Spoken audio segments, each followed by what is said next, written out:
Welcome everyone to another service here at Sunburst, and my name's Jake, and I'll be leading the service today. Today's topic of discussion is harmonizing inner and outer worlds, which I immediately thought, well, that's our assignment in this body, and we'll keep coming back till we get it right. But Mahatma Gandhi had a nice quote about it. He said, "As human beings, our greatness lies not so much in being able to remake the world as it is in being able to remake ourselves."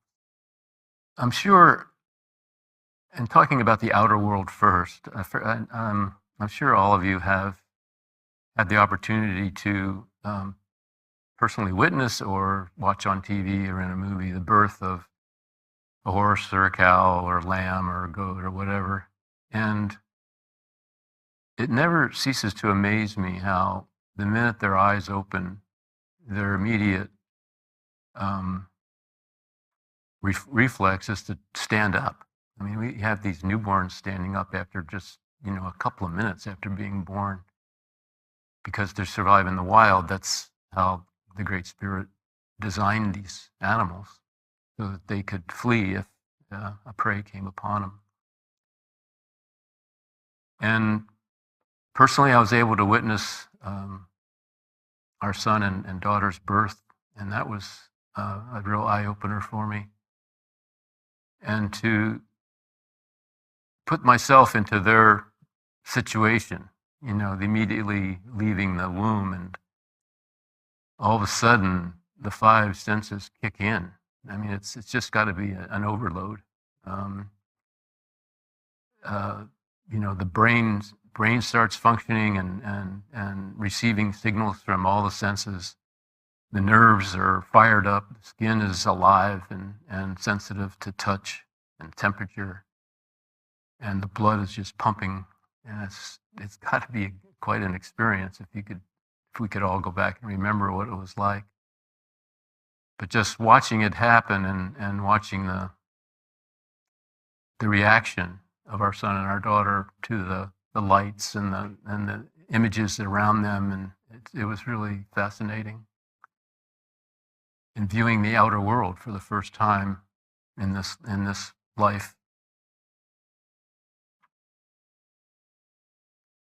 And it's also fun to watch as they grow up, because they start. Remember, so many times in the crib, they would be playing with their feet and touching their legs because they, had realizing that was a part of them and discovering the different parts of their body. The outer world, getting adapted to it.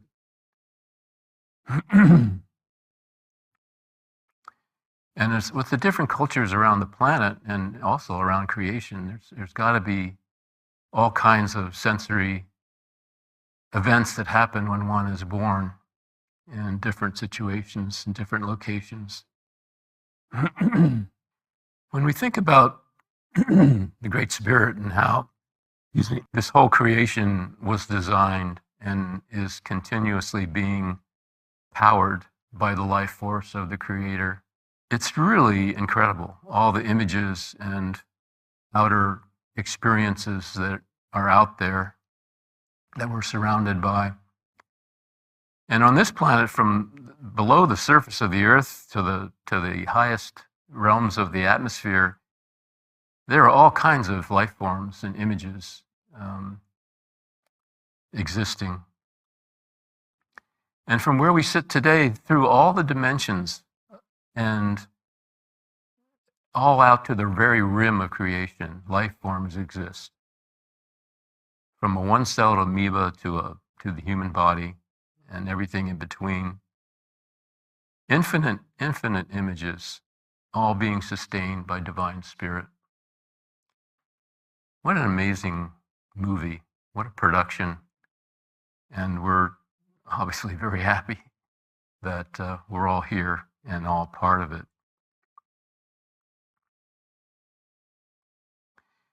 But when you think about it, you think, well, why?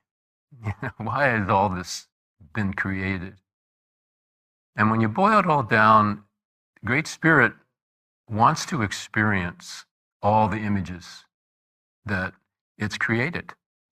He wants to be a part of it and feel what it's like to, dig in the soil or run or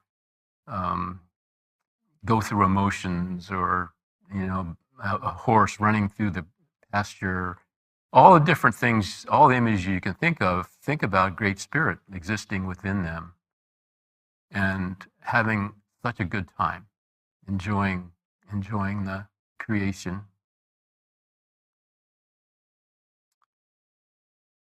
I had this pretty funny, no, it wasn't funny, but it was pretty interesting experience one day a few years ago. I was driving up back towards my house after meditation, and there was this hawk that was very lazily flying over the field on the left as you go up the canyon. And I looked at it and I thought, wow, that's pretty cool. He's catching some of the air flow up there, and all of a sudden, and this might have lasted 3 seconds, maybe 5, I don't know. It was very short. But all of a sudden, I was the bird. I was in the bird's body looking down at the ground. And I had all the sensations of the wind going through my feathers and my vision just clearly seeing from as high as I was, the little life forms that are on the earth looking for that stray mouse or gopher or whatever. And then bam, I was back in the car again. And I was like, whoa, that was kind of cool. But it gave me a taste of what it must be like for Divine Spirit to be able to experience that.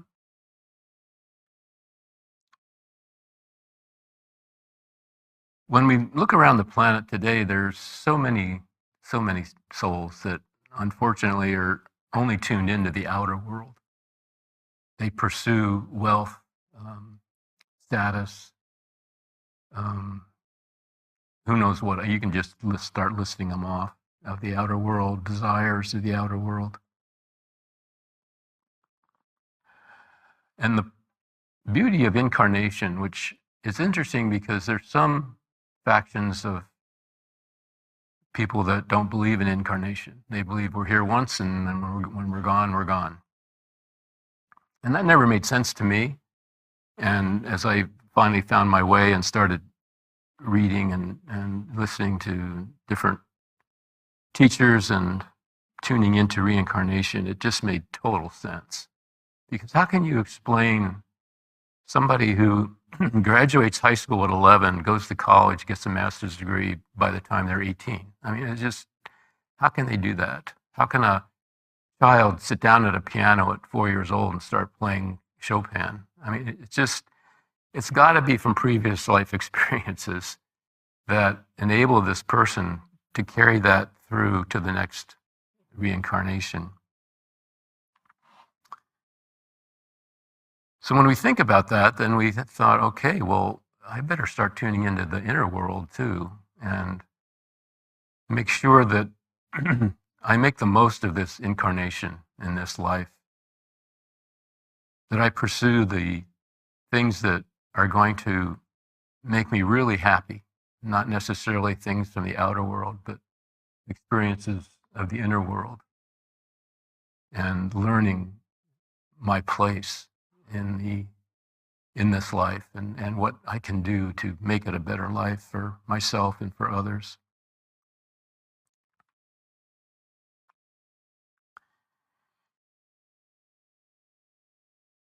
And when one comes to this realization of wanting to tune into the inner world, it really depends on the person, like how many incarnations they've had, and where they are in their life karmas and situations that they're born into, and so on and so forth. So it really varies from one soul traveler to another. But Norm always said that our bodies, these bodies that we have, are fully equipped to be able to experience the inner world, to experience Divine Spirit flowing in and around us, being able to know that Spirit is within everything and in charge of everything and maintaining everything. We're fully equipped to be able to do that. We don't need to go anywhere. We don't need to change anything that we're doing. We just need to tune in.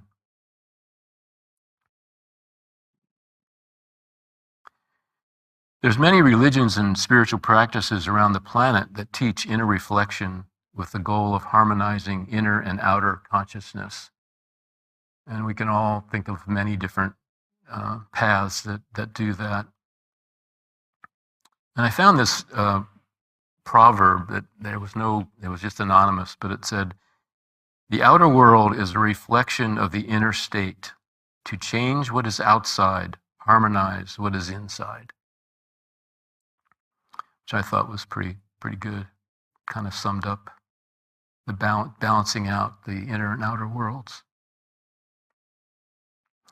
So what can we do to make an effort to do this, to try to balance out for ourselves our inner world and our outer world?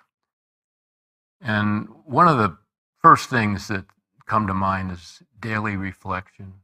We have to take the time to reflect on, okay, where am I at? And it means sitting in a quiet spot, taking some deep breaths, slowing the heart rate, and doesn't need to be an hour, or it could be 5 minutes, but just to take the time to explore the inner feelings that we have and kind of think about what we did yesterday and what we have in store today, and is that better for ourselves and for others around us.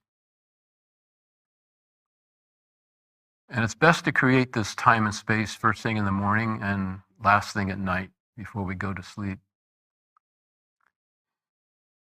And one of the practices that really help this happen is meditation. And there are a lot of different meditations techniques that you can find and explore. And I just encourage everyone to find one that fits you, that you feel good about, and just do it. And it's really good to do it every morning and every night, even if you just have a few minutes. But always challenge yourself to sit longer and meditate longer and set goals. And that's how the inner exploration really starts to happen within us. Yogananda said, "Through daily meditation, you touch the ocean of spirit. From that stillness, you can direct your outer life wisely, for divine guidance flows into every activity." And then Norm Paulsen, the founder of Sunburst, he said, "Meditation alone will not take you home. Without practicing virtue and conscious living, you may see the goal, but you will not be able to hold on to it." So I think of all the practices in working towards harmonizing ourselves, is the top of the list is meditation and reflection. For some people, it's just deep prayer, sitting and having deep prayer. That works also. So it's very important to adapt that as part of our lifestyle.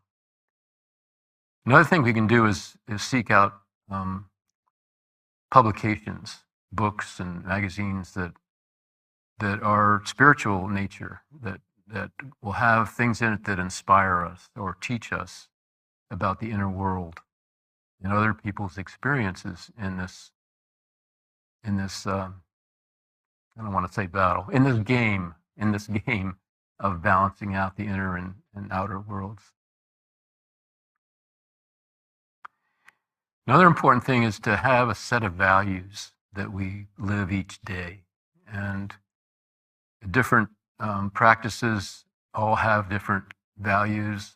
Buddhists have their paths that they follow. And here at Sunburst, we have the 12 virtues that we practice and the 8 paths of conscious living that we have a booklet in the lodge that you can pick up and learn about. And practicing the 12 virtues and 8 paths is a daily thing. It's not once in a while. And it's it's always a challenge sometimes to remember to do it. Another good key to help harmonize ourselves is helping others, either volunteering in selfless service or um, just helping others. Watching out for other people, helping somebody across the street or through a door or whatever it takes to just help somebody. That's also very important.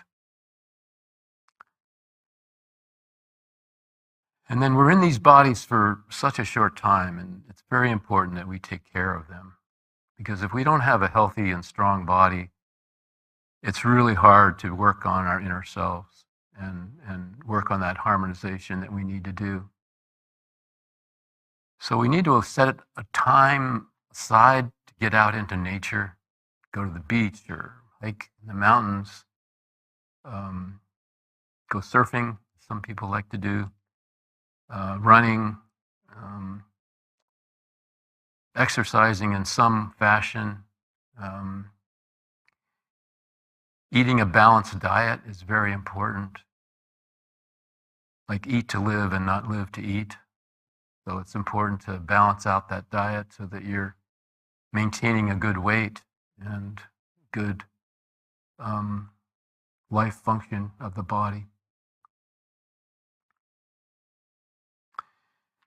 And the other thing that is always hard to do, but once you get into the groove is really, really nice, is to commune with the divine every day, throughout the day, as we're working, as we're driving, playing, to always remember the divine is within us and around us and within others that we're with.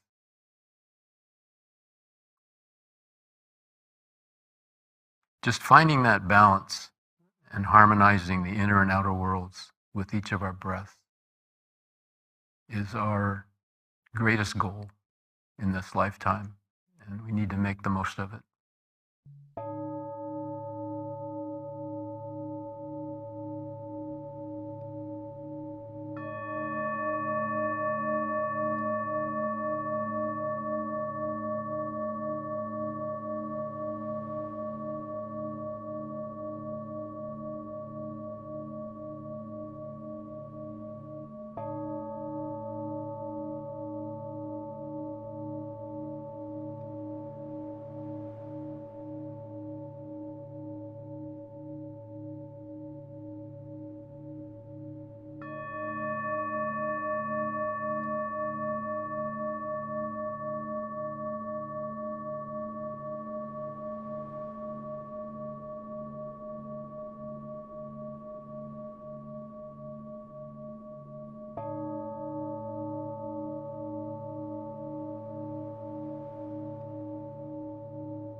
The wonderful thing about learning any kind of meditation technique is that it gives us a discipline that our brain has to maintain. And so it keeps our thoughts from wandering,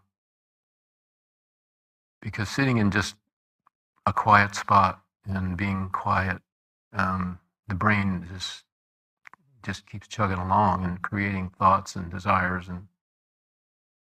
But if you can harness it with a technique, and whether that's a mantra that you repeat over and over again, or breath work that you do to control your breath, and learning other techniques that meditation teachers have, to be able to put the reins on the mind and be able to control it. Because as we gain that inner awareness and that inner strength, we are able to direct the energy that's entering our bodies every second of time. And we can direct that energy to heal something in our body, or to project positive images into the field of power in the future. And we will experience that healing, and we will experience moving into those projections that we project as we sit in that quiet contemplative state. And it's just very rewarding experience. And when we can finally take the learnings and experiences of the inner and project it out into the outer, and have them be in harmony with one another.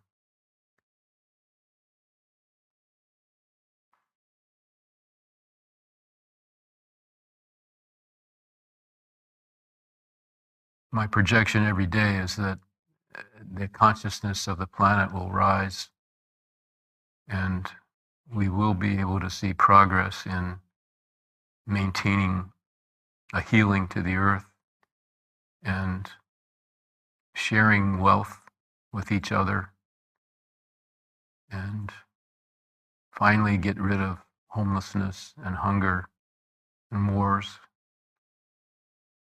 and really live how we were intended to live, on a very peaceful, beautiful globe, in tune with Mother Nature and each other.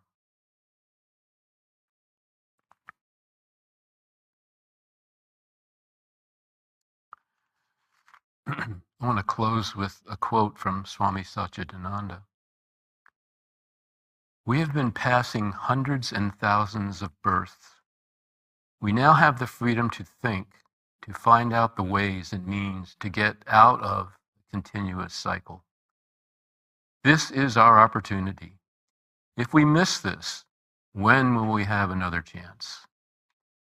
The only thing that differentiates us from the other animals is the urge to get out of this vicious cycle, to know our true nature. This is our first and foremost duty. If we miss this opportunity, no one knows when we are going to get it again. Get out of this whirlpool while there is still time and energy. Become great servants of humanity. Be liberated. Walk on the earth like liberated gods, representations of God, the true children of God. Shed the light of God wherever you go. Let people see the light in you and see their light with the help of our light." Amen.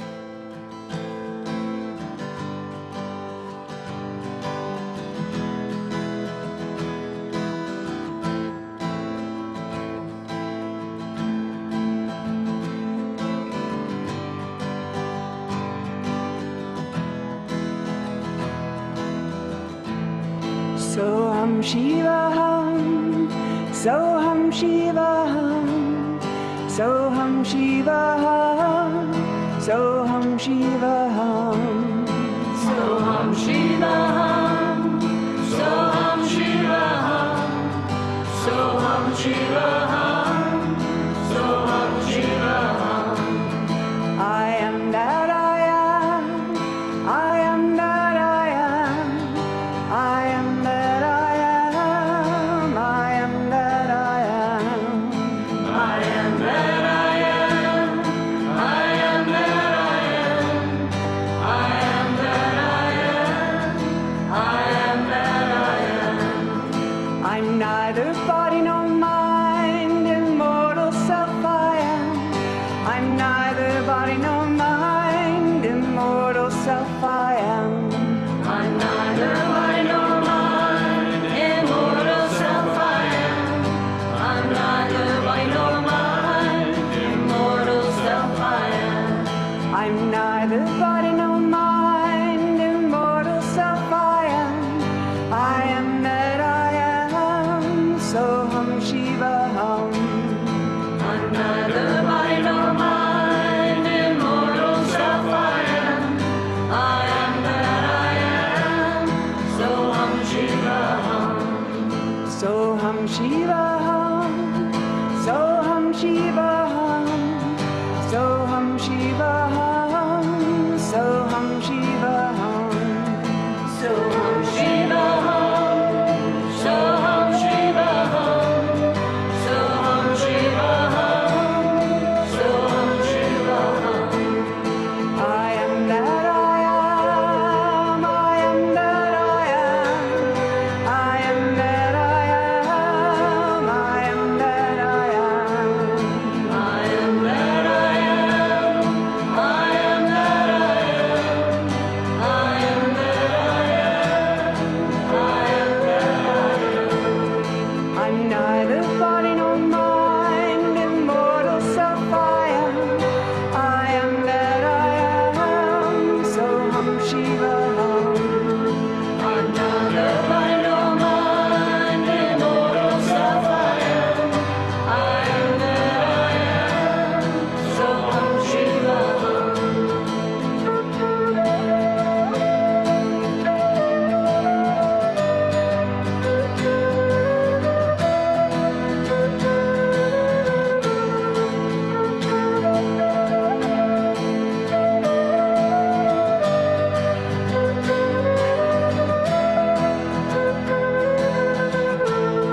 I am that I am, I am that I am, I am that I am, I am that I am. I am that I am, I am that I am, I am that I am, I am that I am. Soham Shivaham, Soham Shivaham, Soham Shivaham, Soham Shivaham. Soham Shivaham, Soham Shivaham, Soham Shivaham, Soham Shivaham. I'm neither body nor mind, immortal self I am. I am that I am, Soham Shivaham. I'm neither body nor mind, immortal self I am. I am that I am, Soham Shivaham. I'm neither body nor mind, immortal self I am. I'm neither body nor mind, immortal self I am.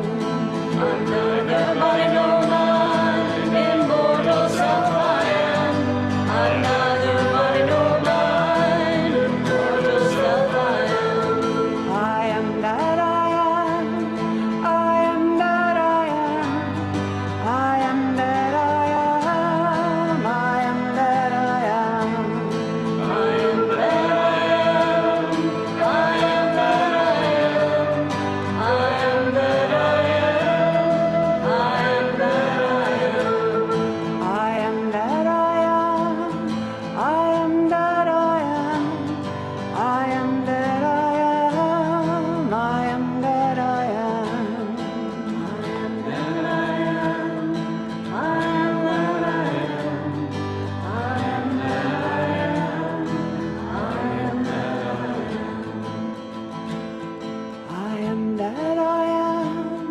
Soham Shiva Ham. I am that I am.